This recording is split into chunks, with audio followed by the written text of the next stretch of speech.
Terima kasih pimpinan. Assalamualaikum warahmatullahi wabarakatuh. Pimpinan Komisi 9, kawan-kawan Komisi 9 yang saya cintai dan banggakan, seluruh undangan mitra kerja yang hadir pada kesempatan sore hari ini.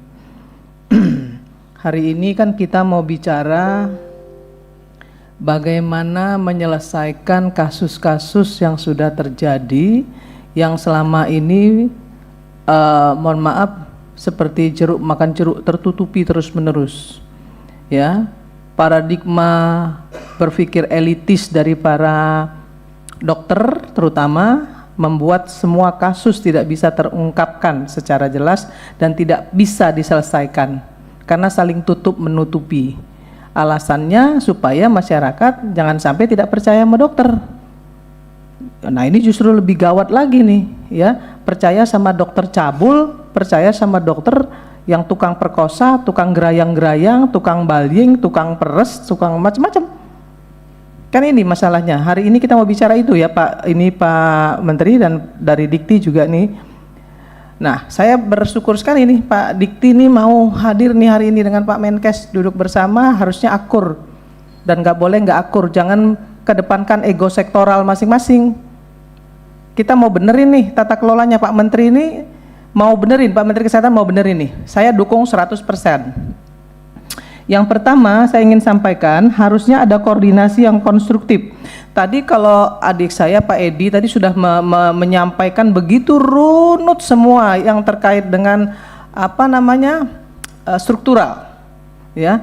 Dia secara struktural bicara kolegium, kemudian konsil dan segala macam tata urutannya sudah disampaikan prosesnya sama Pak Edi. Kemudian dilanjutkan sama Ayunda saya, Sri Meliana tadi juga sudah sangat baik. Koordinasi yang konstruktif Kemenkes dan Dikti antara Kemenkes, konsil dan kolegium. Jadi konsil itu, kolegium itu jangan cuma dilibatkan pada saat terakhir, ya, pada saat terakhir mau uji kompetensi, tapi sejak awal harusnya.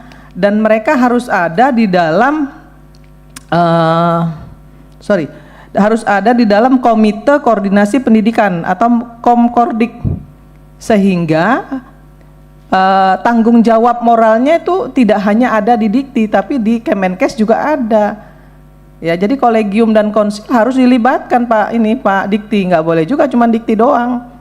Nah, kejadian ini mengakibatkan apa yang terjadi?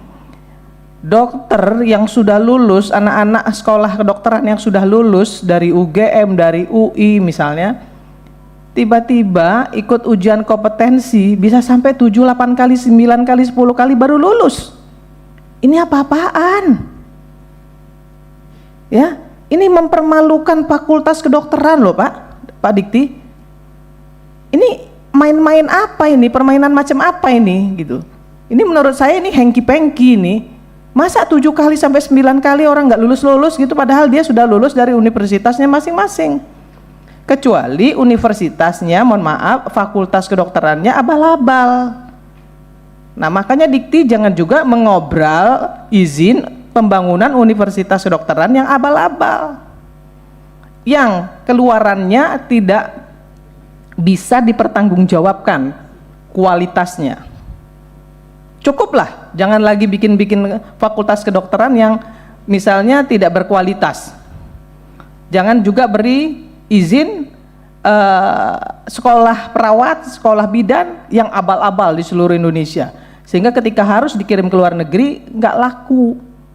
Kan ini yang terjadi hari ini. Ini harus kita akuin. Nah, saya setuju sekali nih, ya Pak dari Dikti nih. Pikirkan kembali deh Pak, ya jangan sampai anak-anak yang sudah lulus dari Fakultas Kedokteran UI, UGM, Unsri, ya kemudian harus uji kompetensi sampai 7 ke 8 kali Pak, sampai stres Pak, bahkan ada yang cerai Pak, dicerai sama suaminya karena sudah ikut 7 kali ujian kompetensi nggak lulus. Saya sudah sampaikan kepada Pak Kunta persoalannya, sampai dicerai loh Pak sama suaminya gara-gara nggak pernah lulus. Nah, ini harus kayak gini-gini, ini harus dipikirin, ya. Belum lagi stres Stres ini kan banyak Pak, ya, banyak macamnya.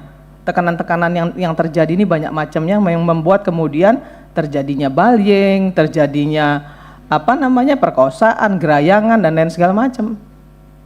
Nah, kemudian saya secara tegas kami menyampaikan kepada Kementerian Kesehatan, setuju sekali dengan diadakannya tes kesehatan jiwa secara berkala untuk dokter. Lakukan Pak Dokter, Pak Menteri. Kenapa? Karena dokter itu harus sehat. Kalau dia mau menyehatkan pasien, dia sendiri juga harus sehat. Nah, kalau dianya nggak sehat, mau menyehatkan pasien gimana ceritanya? Maka yang harus dilakukan adalah lakukan pemeriksaan kesehatan jiwa secara berkala kepada dokter. Jadi jangan berpikir bahwa dokter itu adalah wakil Tuhan di dunia untuk menyembuhkan manusia, tapi mereka sendiri nggak pernah tersembuhkan dari penyakit-penyakit yang ada pada diri mereka. Dia manusia biasa, banyak tekanan yang dihadapi. Nah, ini juga harus diperhatikan oleh Dikti maupun Kementerian Kesehatan.